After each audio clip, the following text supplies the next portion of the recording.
What up, YouTube? Here with another episode of Talk Boxing. On this episode, I'll be giving y'all my year-end review for 2023, and I'll be giving out awards with what happened in boxing for the year 2023, with awards such as Fighter of the Year, Fight of the Year, Performance of the Year, Prospect of the Year, Upset of the Year, Knockout of the Year, and as well as the current pound for pound rankings to close out the year of 2023 heading into 2024. Now, the first award I'll be giving out is the Fighter of the Year award. That award goes to the current undisputed super bantamweight champion Naoya Inoue. He became the second ever man in the modern era to become undisputed champion in two different weight classes. He was able to do that when he knocked out Paul Butler to become the undisputed bantamweight champion, and he made his debut last summer at super bantamweight by capturing the WBO and the WBC super bantamweight title by knocking out Stephen Fulton.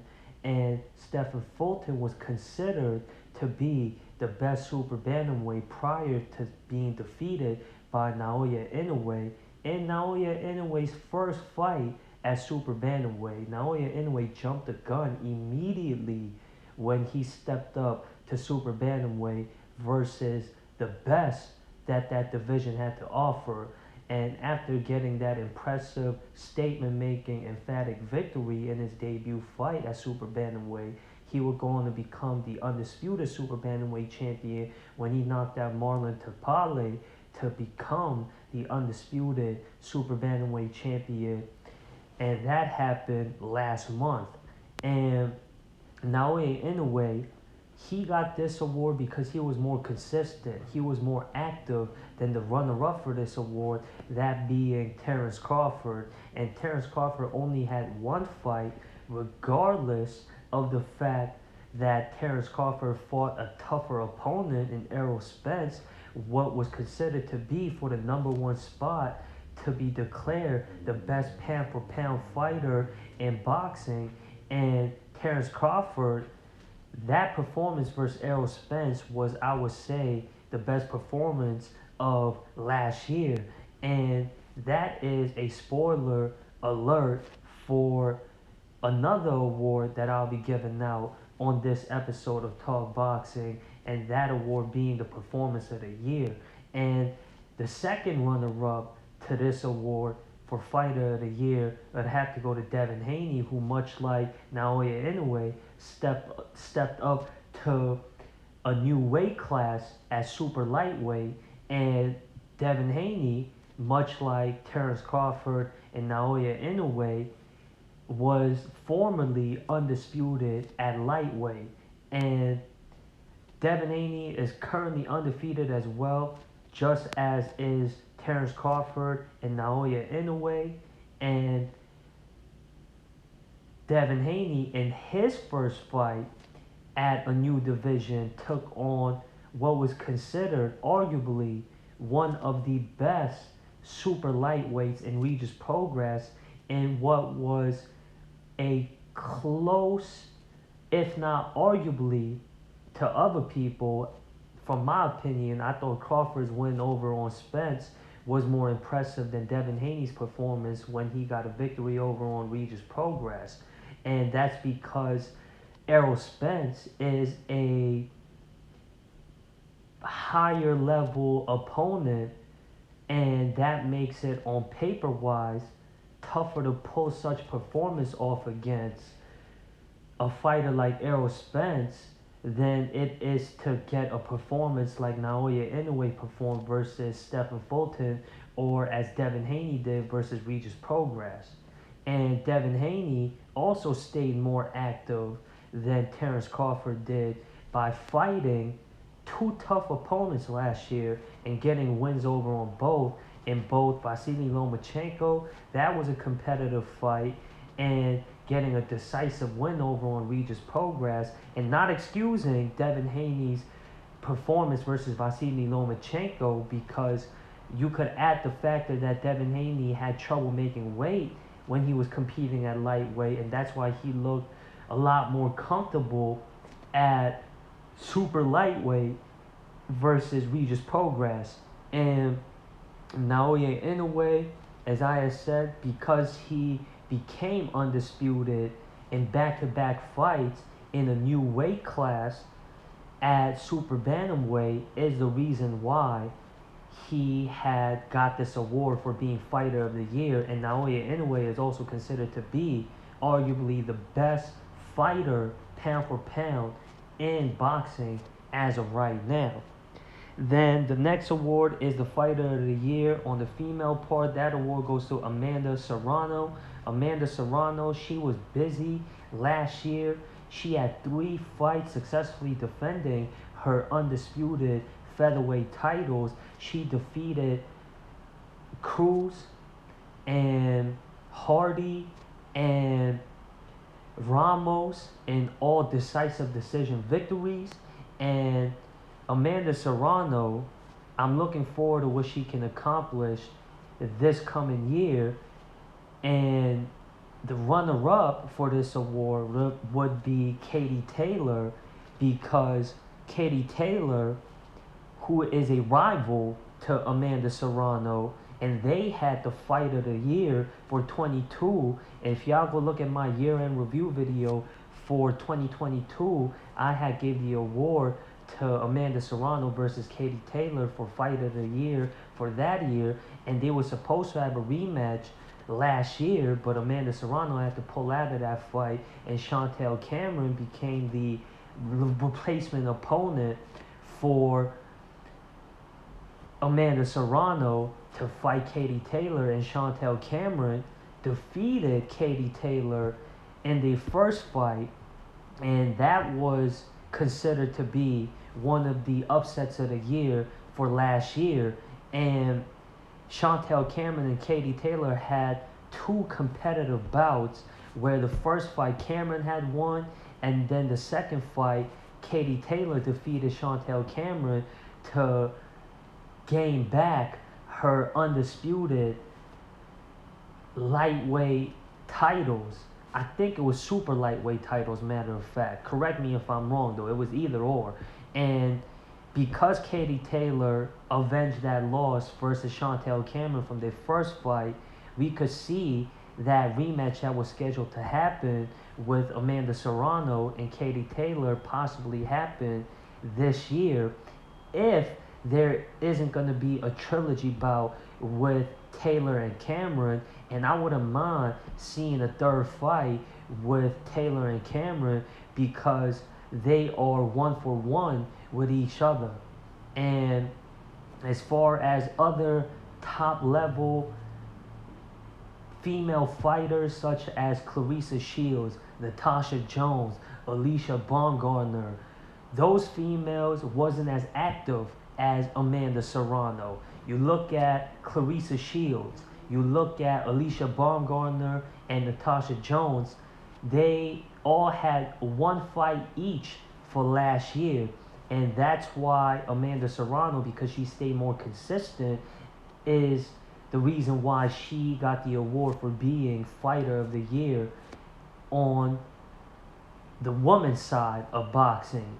And as for the male Fighter of the Year, Naoya Inoue, and other top-level best male fighters, I'm looking forward to seeing what they can accomplish if they can continue the streak that they got going on for 2024 as well.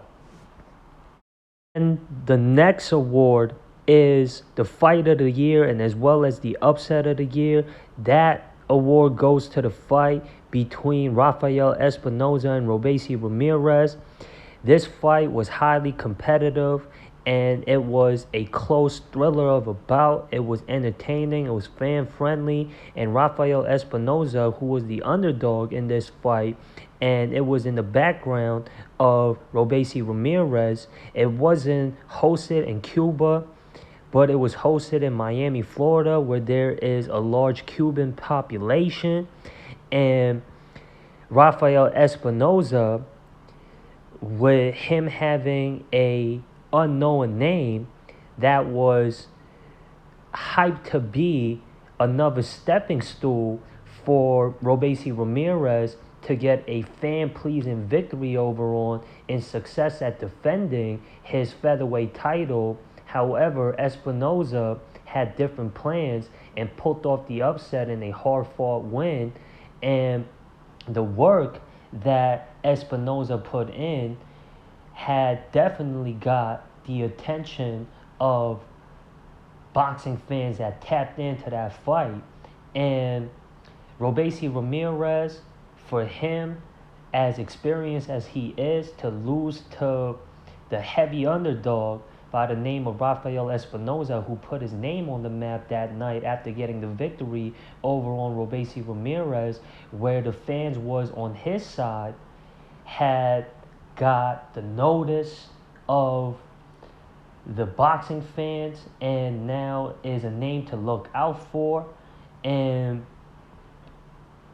there's other fights of the year that was close runner-ups for this award. There was many entertaining, thrilling bouts that was produced out of what was a busy year for the sport of boxing, that being the year of 2023.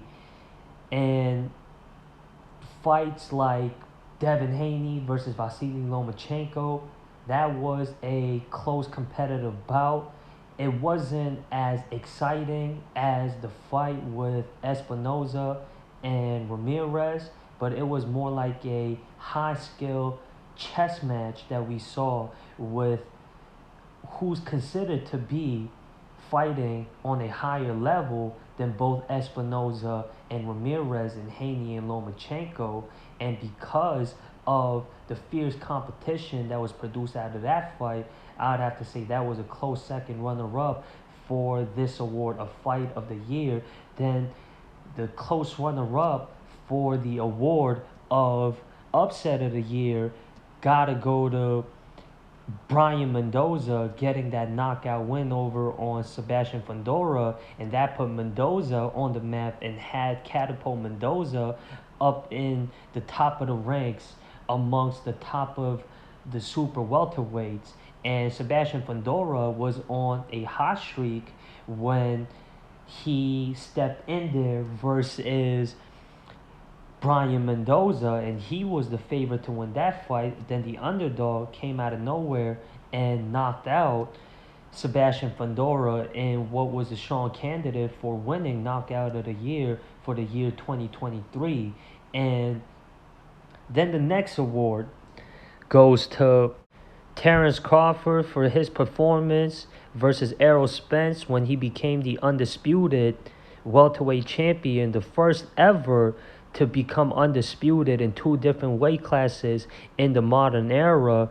And for him to do that versus who was the majority unified welterweight champion, and many had Errol Spence ranked above Terence Crawford, because Terence Crawford's biggest criticism prior to this fight was the lack of high-quality opponents that he's faced throughout his career. And Errol Spence, who's been a household name at welterweight, who's fought much more competition that was tougher than Terence Crawford, that's why Errol Spence was considered to be the better welterweight when it comes to comparing one against another on paper.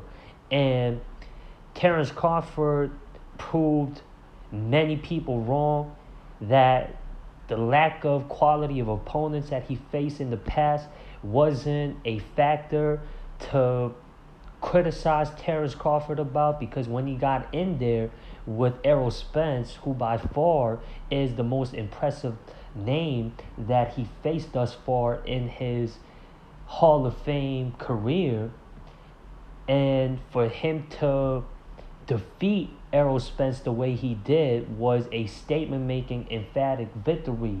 And prior to this fight, he fought the next best opponent that he's faced thus far in his illustrious career, and that was his win over on Shawn Porter. And when he defeated Shawn Porter, he was able to stop Shawn Porter, and Shawn Porter's only defeat via stoppage came from Terrence Crawford, just as it did for Errol Spence.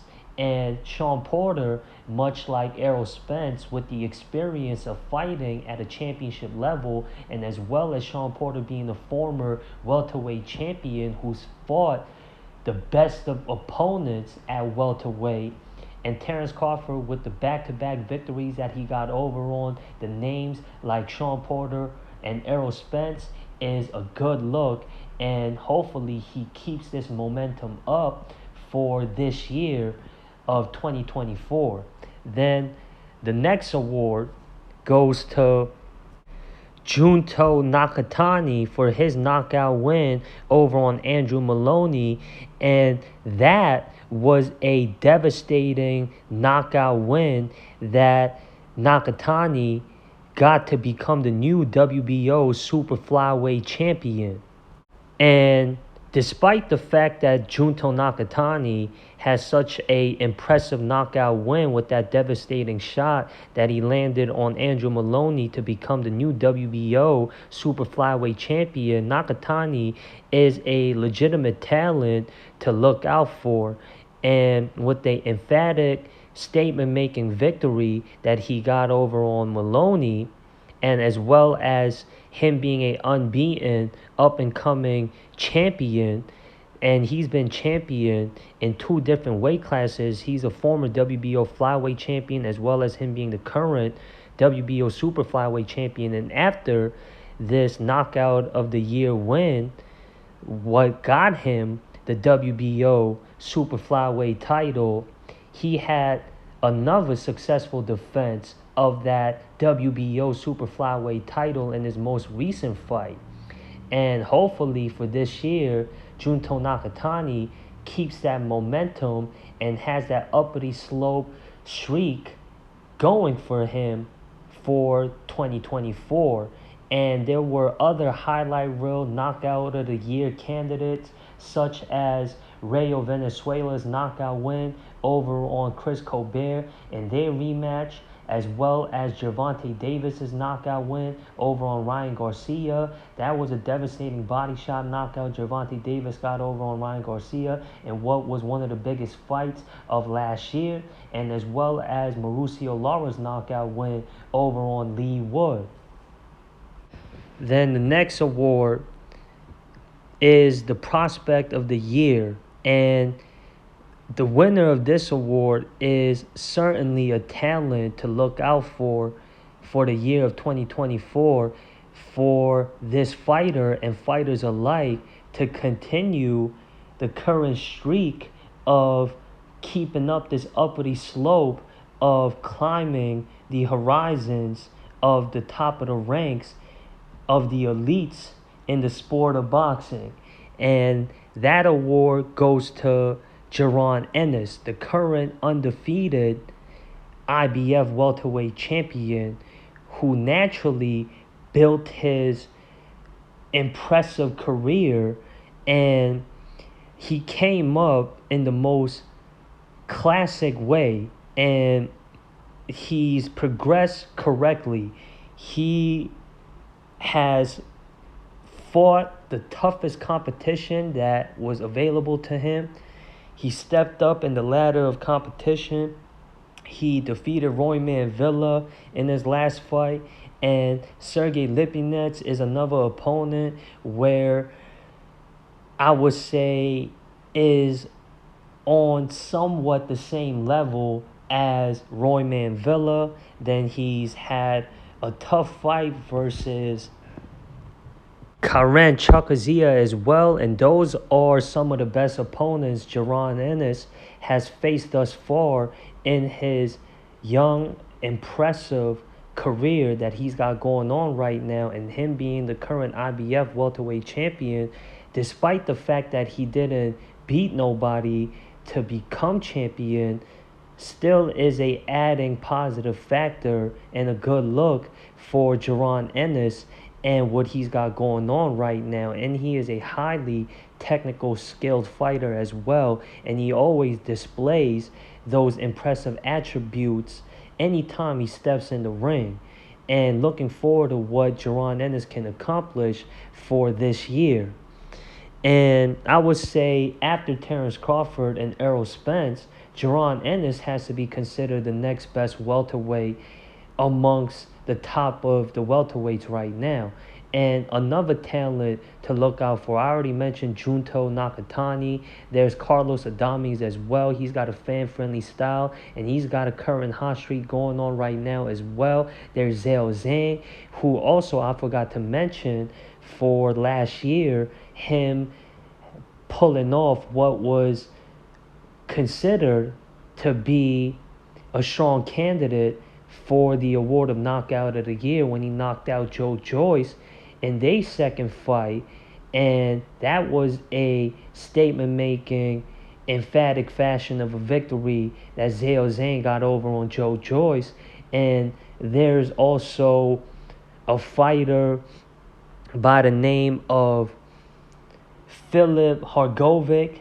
That's a fighter to look out for as well. He's a undefeated prospect that competes at a high level in the heavyweight division, and he is a talent to look out for that is highly skilled as well. And then there is Keyshawn Davis and Bruce Carrington, Dan Aziz, Joshua Buatsi, Jai Opetaia, just to mention a few. And those fighters are all undefeated. Jai Opetaia is the only world champion out of those last few guys that I have mentioned. And Keyshawn Davis and Bruce Carrington are the least experienced out of those guys that I have mentioned.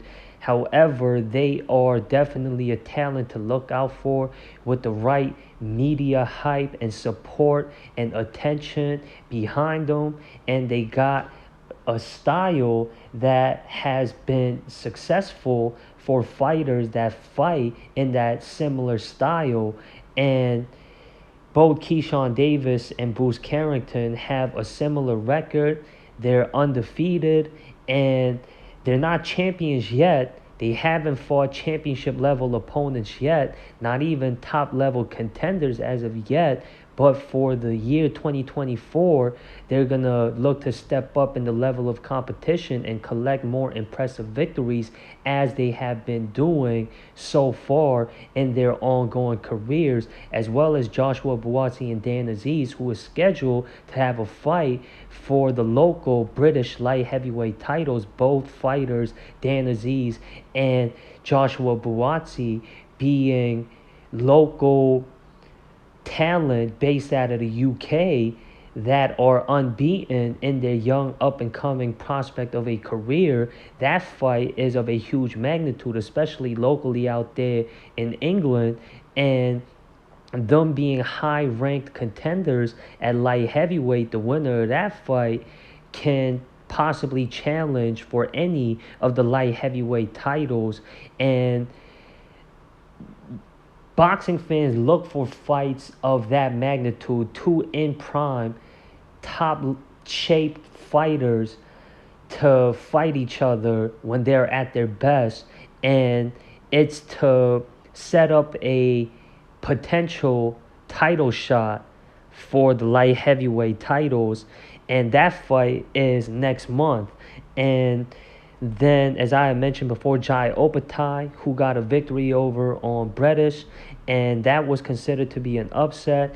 Jai Opetaia was a local fighter based out of Australia, and he got the win in his hometown of Australia versus British, who's been a top-level cruiserweight for a while now.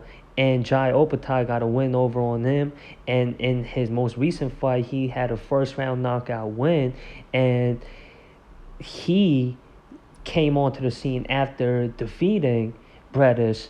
And they're scheduled to fight next month as well, is Opetaia and British. And Opetaia is surely a talent to look out for. And hopefully, speaking for his sake, he can carry the momentum that he produced for the year 2023.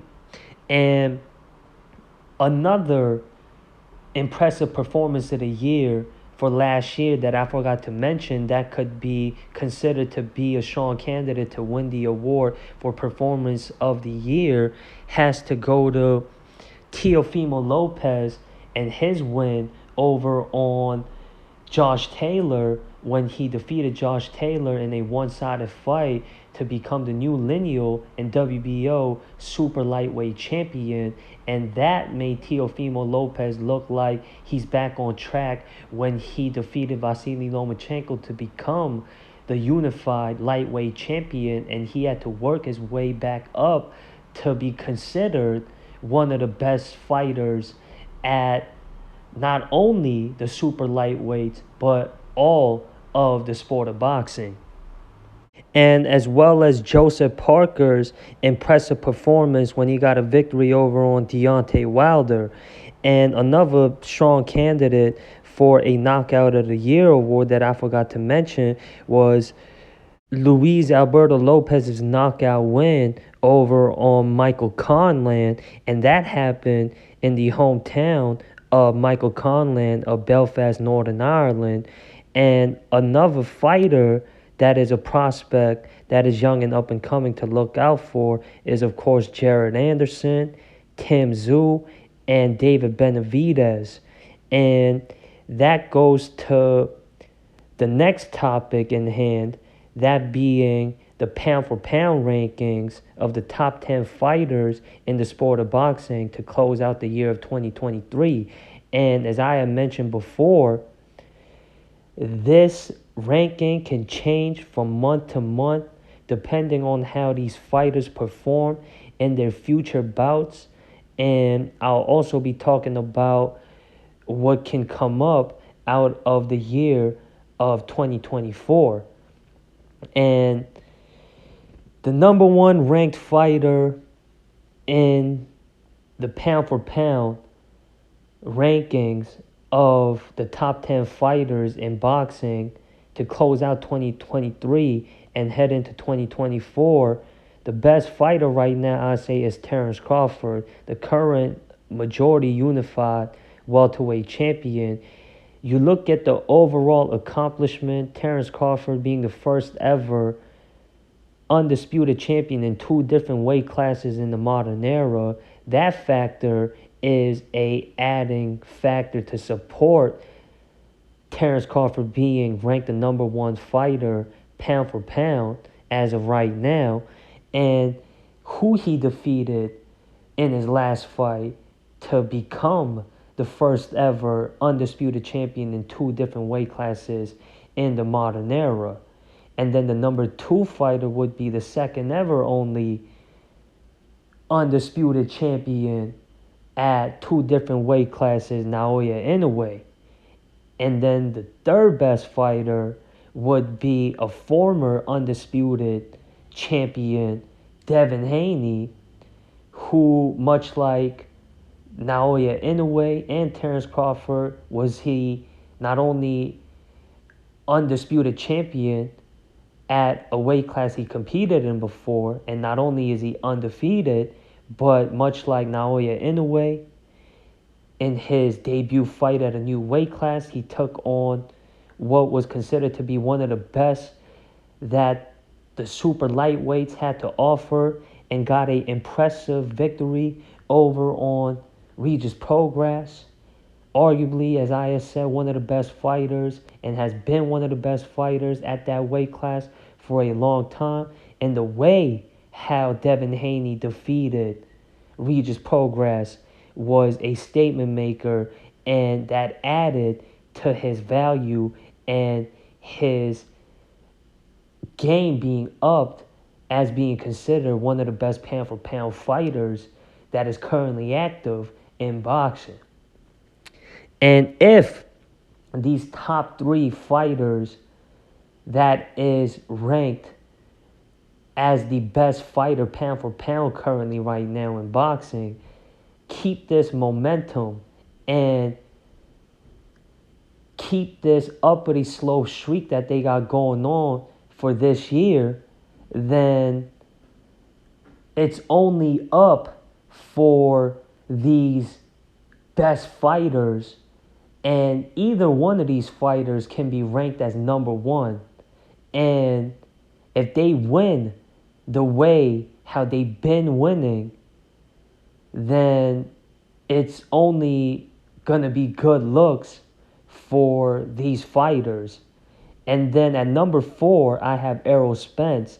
That one defeat, his only defeat that he suffered in his last fight versus Terence Crawford, doesn't hurt the already illustrious career and resume that Errol Spence holds still to this day. And you look at all the greatest legends and icons throughout boxing history, majority of them have multiple defeats on their record. That's why a L, especially coming from a fighter like a Terence Crawford, shouldn't put down and take away from the attributes of Errol Spence and him still being considered one of the best and one of the most elite fighters in all of boxing. And he's going to look to want to bounce back for this year. And hopefully, positively speaking on the behalf of Errol Spence, he can accomplish that for 2024. And at number 5, I have the current undefeated WBA light heavyweight champion Dmitry Bivol. He took a year off and then he captured the IBO light heavyweight title in his last fight.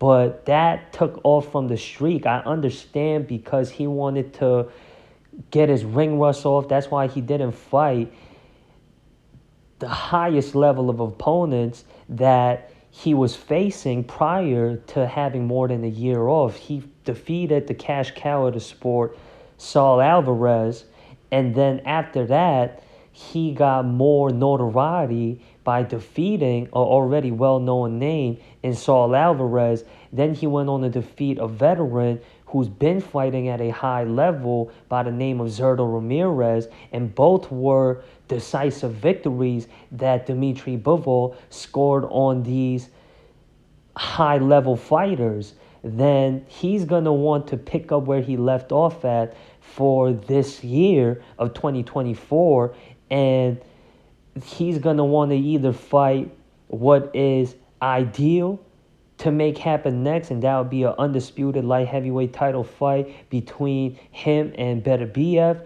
if not the winner of Buatsi and Aziz. And at number 6, I have Saul Alvarez, the current undisputed super middleweight champion, and he's been a cash cow for the sport, and he took over that title after Mayweather and Pacquiao retired. And Canelo Alvarez has fought the best from welterweight till this day, and honestly speaking, I wouldn't be mad if Saul Alvarez was to walk away from the sport today, because he's already accomplished it all. All that a boxer can want to accomplish as a elite fighter, Saul Alvarez has been doing it. And I say the only fight left for Saul Alvarez is David Benavidez. And I say that because David Benavidez is not only undefeated, and not only last year he had back-to-back the most impressive victories of his young career thus far. Benavidez was also a former champion that had to vacate the title without actually losing in the ring. And I'm sure Benavidez and his team would like to capture back a title that he never lost. And with this current momentum that David Benavidez got going on right now, I say that's the only sensible fight that is marketable as well and would be healthy for boxing, would be that fight with Alvarez and Benavidez. And if Alvarez wants to have other fights, win or lose, he could fight either Jermall Charlo, who recently made his comeback to boxing after taking more than 2 years off, and he looked impressive and in tip-top condition and in good shape in his last fight and didn't show any signs of ring rust. And Jermall Charlo, the current middleweight champion who's never competed outside of middleweight, he's been considered to be a future possible opponent for Saul Alvarez to take on next. If not, then there's also Demetrius Andrade, who only has one loss on his record, and that came from his fight versus David Benavidez. And that's not a shameful defeat to have on his resume, nor does it hurt it, because this is boxing and anything can happen, and it doesn't take away from the credibility that Andrade still has with him having all the victories that he's earned, and as well as him being a former champion in two different weight classes. And at number 7, I have Arthur Beterbiev, the current unified light heavyweight champion. And Arthur Beterbiev, he is considered to be the most effective puncher in all of boxing right now with a 100% knockout ratio, 20-0 with all his victories coming via way of knockout. And with his victory that he got over on Callum Smith, that was another statement-making, emphatic victory for Arthur Beterbiev to collect to his impressive ongoing career. And if he keeps up this streak, Beterbiev is going to be in strong contention to compete for being one of the best pound-for-pound fighters in all of boxing. And at number 8, I have the current majority unified heavyweight champion, Alexander Usyk, who is highly skilled technically, and he had a lackluster, disappointing performance versus Daniel Dubois in his last fight, because we've seen Usyk perform better versus better opponents than in his last fight versus Dubois. And that's why boxing enthusiasts expect more and better from a champion that's on the level of a Alexander Usyk. He's got a chance to reclaim that notoriety and that respect that he's earned by having the chance to become undisputed at heavyweight by taking on the only other heavyweight champion being Tyson Fury. And that fight is next month. And Tyson Fury, being a high-level, technically skilled fighter who is undefeated, as is Alexander Usyk, whoever wins that fight would be considered the best heavyweight and amongst the best fighters in the world. And at number 9, there's Shakur Stevenson, the current WBC lightweight champion. And Shakur Stevenson is not only unbeaten, now this makes him a champion in 2 different weight classes, him being a former unified super featherweight champion, and now him holding the WBC lightweight title by defeating Edwin De Los Santos in what was a lackluster, disappointing performance because of that fight being boring and Shakur Stevenson not performing to his expectations. Because much like Alexander Usyk, we've seen Shakur Stevenson put on better performances versus better opponents in bigger magnitude of a fight.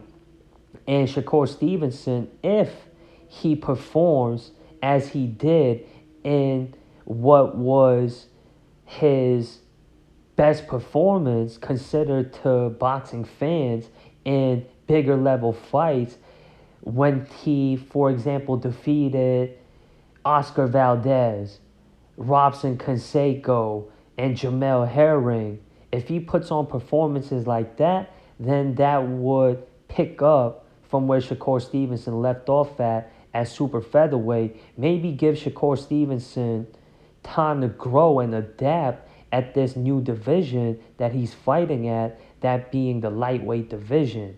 And then at number 10, I have David Benavidez, an undefeated former super middleweight champion that's on the works to hopefully regaining back what is the undisputed super middleweight title, because there's only one champion at super middleweight as of right now. And David Benavidez, as I had mentioned before, he's on the hottest streak of his career, and he's going to want to continue that for this year. And that is the current top 10 pound for pound rankings to close out the year of 2023, heading towards this year of 2024. And what to expect for the year of 2024. And it's looking like 2024 is well on its way of keeping this current streak of putting on the best available fights for this year as they did last year, because they produced all that the fans been wanting. And the way this year started out, and the schedule seems full for these upcoming months with intriguing bouts, and there is many talent to look out for. And what is looking like is going on in boxing right now is more like a resurgence scene, a revitalization of these fighters that are climbing up amongst the ranks and gaining notoriety with not only boxing fans but for the public. And when the sport produces best available fights, that makes the purity sake of boxing look more healthier than ever as it was during its heydays. And depending on who you talk to, the golden era can change, whether it be the early 2000s, the 90s, the 80s, the 70s, or even further back in boxing history of illustrious, legendary timetables. And right now, with all the talent that boxing has to offer, it's looking more lively than ever. And Virgil Ortiz being another talent to look out for, that's a young and up and coming prospect. And he got a victory in his comeback at being active in the sport of boxing. And he's going to want to continue that momentum and this uppity slope of a streak that he had going on in his current undefeated professional boxing career. And as well as Natasha Jones being one of the elite female fighters that is a champion in women's boxing, her getting a victory over on a notable name like Mikaela Mayer.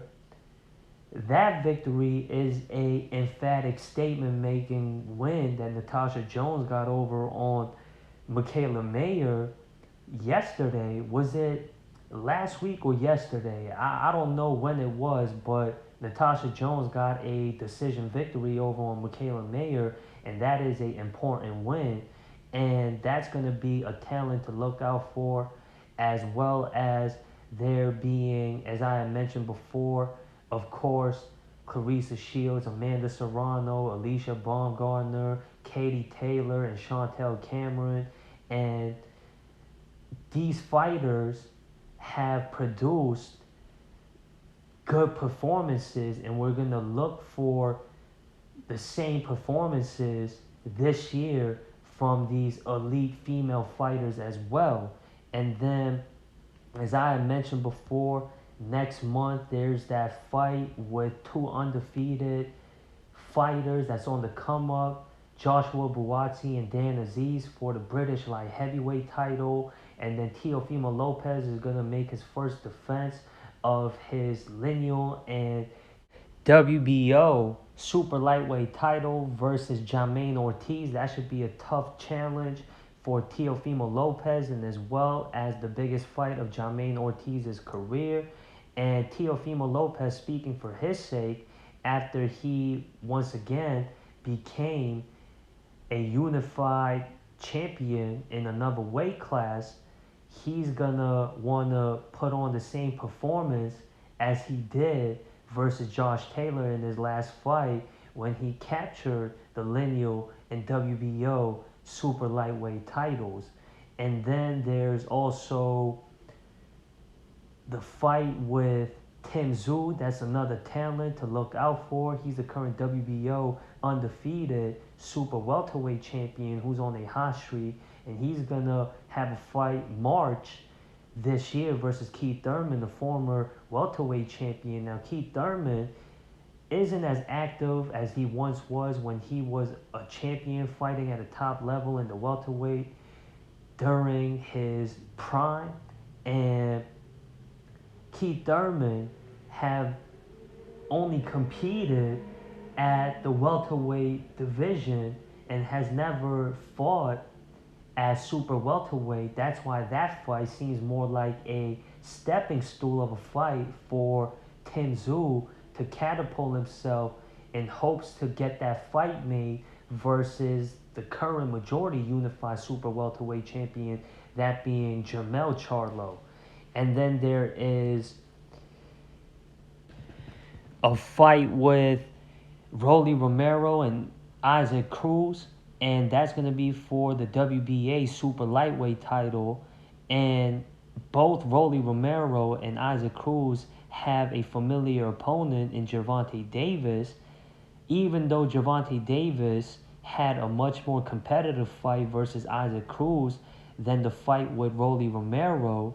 This fight is of a huge magnitude because both Isaac Cruz and Rolly Romero are on the up and comings, and the stage that they're on right now makes this fight of a big magnitude with a lot on the line, and whoever wins that fight is gonna gain the momentum of gaining more notoriety, and that's what they've been working on, as well as collecting victories. And Isaac Cruz, I would say, is the favorite to win that fight because Isaac Cruz has had more impressive victories added on to his ongoing resume when you compare it to what Rolly Romero's got going on, despite the fact that Romero is the champion. And that's both of these fighters bouncing back from their loss versus Gervonta Davis. And then, speaking of Gervonta Davis, I didn't have him ranked amongst the top 10 pound-for-pound best fighters in the world right now. But depending on who one speaks to, Gervonta Davis could easily make the top 10 best pound-for-pound ranked fighters in boxing. And with him being considered one of the biggest draws in the whole sport of boxing, fans are going to look forward to seeing what is going to be produced out of Gervonta Davis with the notoriety that he carries. And him being the current WBA lightweight champion and there being a vacant spot in the lightweight division after Devin Haney decided to vacate his undisputed lightweight titles and move up to super lightweight. And of course, we're going to look forward to seeing what Devin Haney can produce for this year as well, especially coming off from that victory that he got over on Regis Prograis to become the WBC super lightweight champion. And Gervonta Davis, he's rumored to move up to super lightweight as well, and he's fought at that weight class before when he defeated Mario Barrios, and he's rumored to take on the IBF super lightweight champion Subriel Matias this year for his next fight, even though it hasn't been made official yet.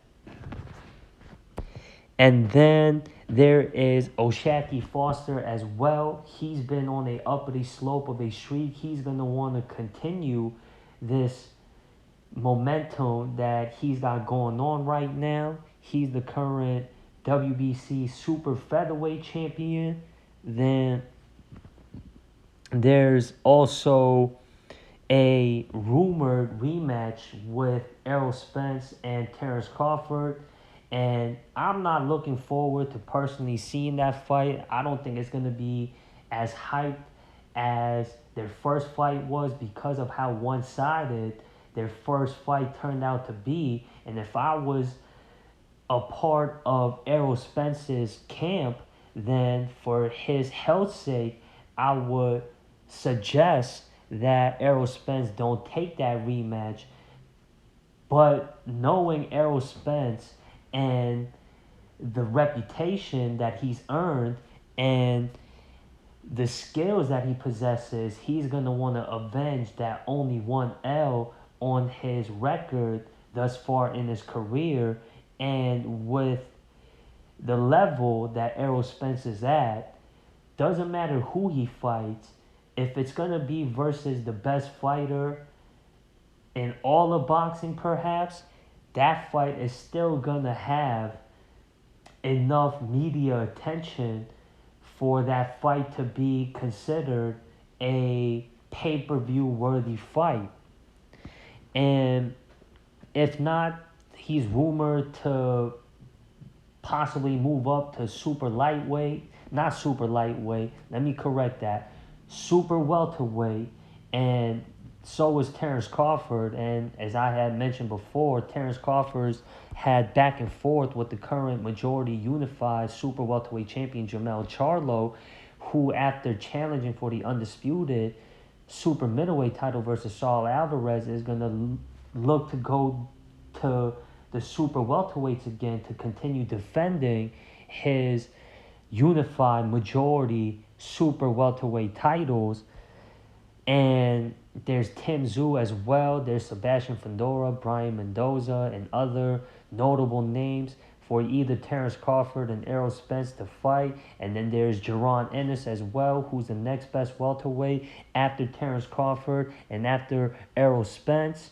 And there's also been rumors of Terrence Crawford fighting again at super lightweight, which is a division he's fought at before, and he's had face-offs with Devin Haney in the past, with Devin Haney being a well-recognized name amongst the top of the in boxing.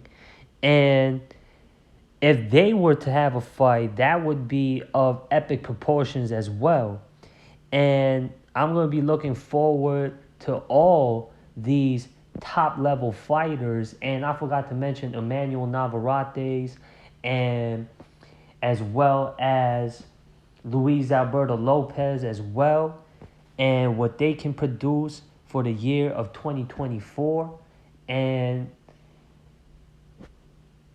hopefully, as I have said before, they keep this streak of producing the best possible matches for this year as they have for last year. And with that being said, that does it for this episode. Y'all let me know what y'all thoughts are when it comes to this topic.